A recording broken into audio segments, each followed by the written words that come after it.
welcome to our second episode of RMT's Rating 101 series. We are here today with myself, and I'm Panther, Tibbz, and Talkingtree. How are you doing, guys? Hey guys, I'm good. Got my McGarner today. Doing really well, glad to be here.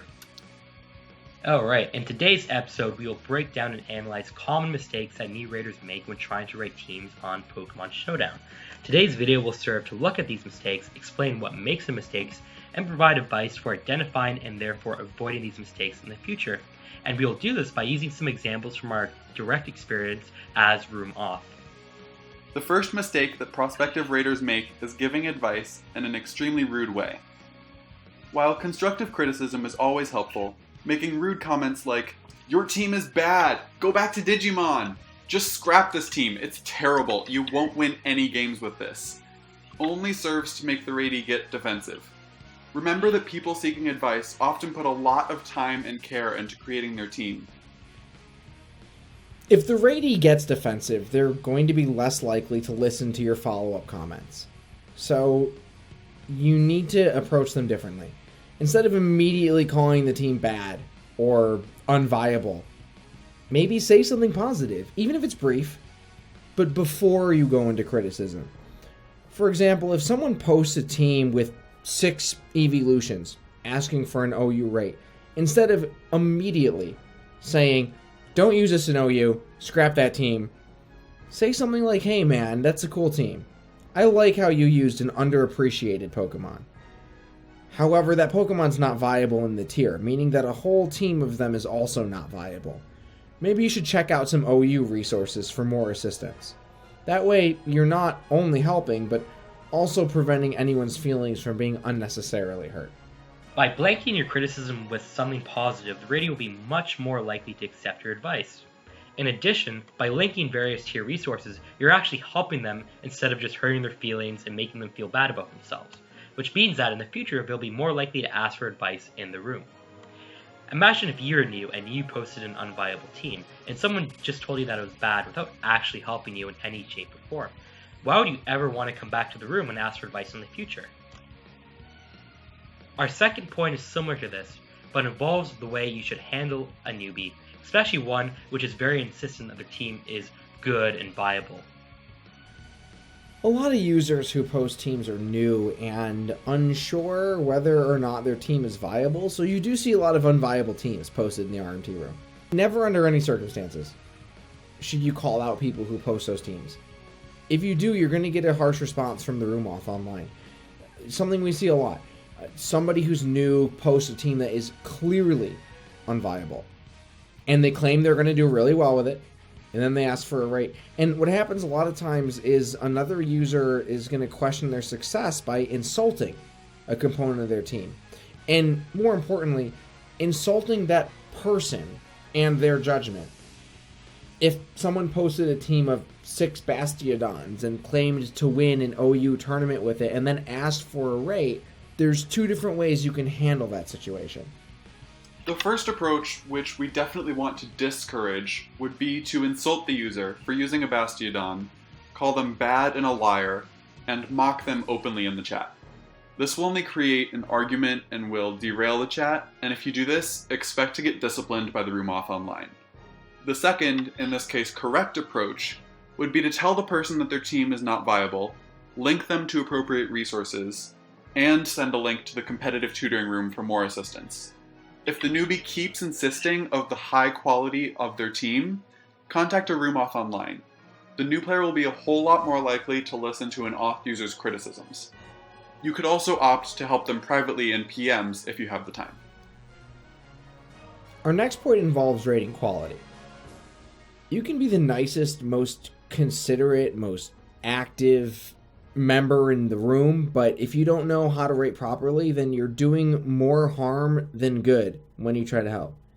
If you don't know the tier that you're rating, how can you possibly be relied upon to give advice? In other words, what you are going to end up doing is misguiding people that are genuinely asking for advice and trying to learn. And not only does that make things confusing, but makes it harder for experienced raiders to give good advice when they have to step in to correct your mistakes. While, of course, rating quality is a subjective thing to look at, it is not uncommon to see people make really odd recommendations that leave you scratching your head. A very, very, very common mistake people make is replacing or adding a Pokemon because you need a certain Pokemon of that type on your team. For example, you need an Ice type, so add Weavile. Don't look at a team like that. A team is not a checklist of components. Instead, it is something that is centered on a common strategy, also known as a win condition, on which the rest of the team is based around. New raiders often forget to account for these win conditions and cores, and thus fail to rate the team effectively. When you rate, try to look for inefficiencies in the team. Some inefficiencies that you could look for would include multiple Pokemon that fill the same role, or defensive redundancies which are covering for threats that aren't common, and having too many Pokemon checking one specific threat on a team. If you are unsure of your rating quality, just ask a room author or badged raider, and we'll be sure to try to help. Let's use an example to help illustrate this. Say I have a UU team centered around winning and clean with Rain Dance Mega Swampert. This is the team's main win condition, meaning that the rest of the team is built around supporting it. This is true because the Scavalier pursuits trap common offensive checks such as Celebi, Conkeldurr is there to destroy bulky water types that Wolf Swampert such as Suicune, and Choice Scarf Red Dragon helps to check offensive fire types like Entei, which Swampert would rather not switch in on. And it also provides it free switches thanks to U-Turn, and finally patches up the team's otherwise slow speed. An inexperienced raider who has very little knowledge of UU might not identify this, and might make recommendations that will in turn hurt the success of that win condition. For example, they might recommend replacing Conkeldurr with Infernape in order to, on paper, improve the team's matchup versus Celebi. They'll make this change without realizing that one of Escavalier's roles in UU and on this team is to check and pursue trap Celebi. This will not only make the team very weak to bulky water types, as the team will have no way of taking on Suicune, but will also make the team very inefficient by having two Celebi answers, one of which is redundant. This recommendation reflects the fact that the raider is not knowledgeable enough of the tier to identify what each Pokemon does and the reasons why a team might elect to run them. A more justifiable recommendation would be to run a Cleric Sylveon in order to give Swampert the ability to check Entei more reliably and to give it a second chance at sweeping. There are a number of things that you can do to improve your knowledge of the tier and consequently your rating quality. These include sit back and watch more experienced raiders rate, check out some of the resources of the tier that you're interested in rating, attempt to build your own teams, and most importantly, play the tier. Giving good advice is a step in the right direction, but you have to be sure to justify any changes that you're going to recommend. It might be easy for you to understand why a change is a good idea, but the person who you're trying to help might be new to the tier. They might not understand the change to the same degree that you do.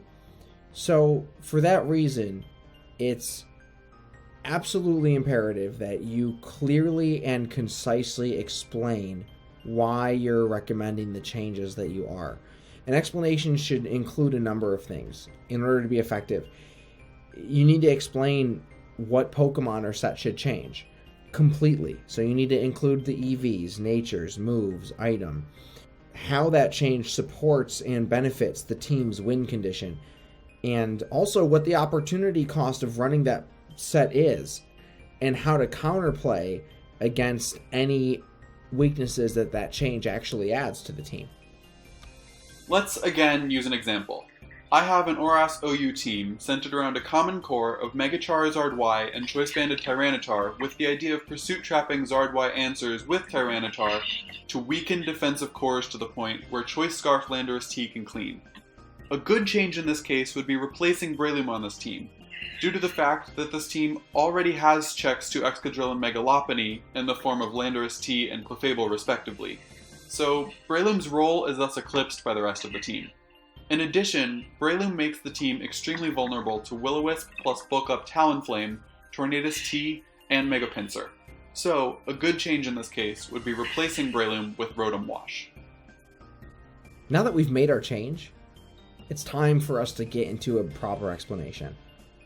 First, mention the set that you're recommending. Tell them what it is that you think should be there. Run a standard defensive Rotom Wash over Breloom with Will-O-Wisp, Volt Switch, Hydro Pump, Pain Split, holding leftovers in this case. And then explain how it improves the team. Running Rotom over Breloom improves the team's matchup versus opposing bird spam teams by giving a more reliable answer to things like Mega Pinsir, Talonflame, Tornadus, which the team previously struggled against.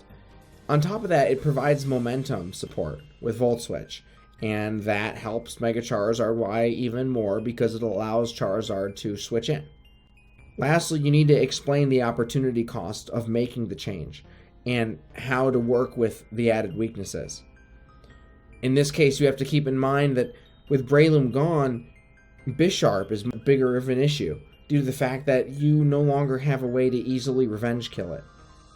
You might want to, in this case, run enough speed on Rotom to make sure that you can get a Will-O-Wisp against all of the possible Bisharp variants that you might see, and make sure to keep Rotom healthy if you do see one on the opposing team.